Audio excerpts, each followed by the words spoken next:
Hi, welcome to What's New in SolidCAM 2021. In this video, we will see what's new in SolidCAM 2021 rotary machining.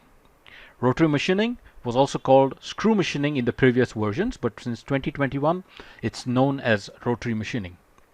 In the earlier version of rotary machining, other than 2021, when the program used to, or the toolpath used to be generated for such paths, we could see here that when the cutting started, we'll just go into the simulation. So when cutting such paths, the tool always used to be at the center. That means the tip of the tool always used to do the cutting.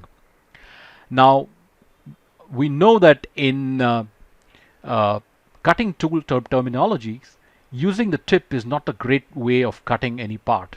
We know that the tool tip always has 0 RPM, so it's not the best way to do any cutting. So in 2021 rotary machining, we have got an option of shifting the tool in a particular axis so that we use the side of the tool to do the cutting. In the video that you're going to see now, you can see the effect of moving the tool away from the center and cutting it. The material removal gets improved dramatically. You get a much stable cutting, and you can use much higher cutting parameters, which you're going to watch in the video.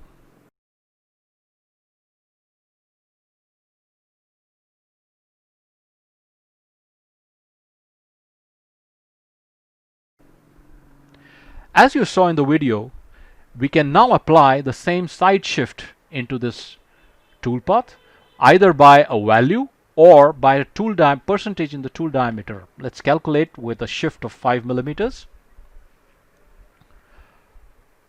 The calculation here is happening in real time.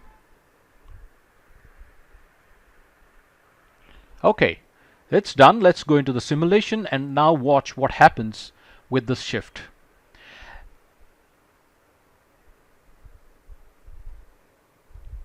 Okay, let's go into the right view and fit this. Now you can see that if I run the simulation, the tool is always off center. It is never in the center. It is moving from Y plus to Y minus because we are doing bidirectional cutting. So in one direction it will be in Y plus. When it is returning back, it will move to Y minus to maintain the shift that was provided by the user. By doing that shift, we are now using the side of the tool to cut this part and to cut it more efficiently, as we saw in the video, with a much higher parameters and depth of cut. So this is a very useful feature we have in rotary machining in 2021. Thank you very much for looking at the video.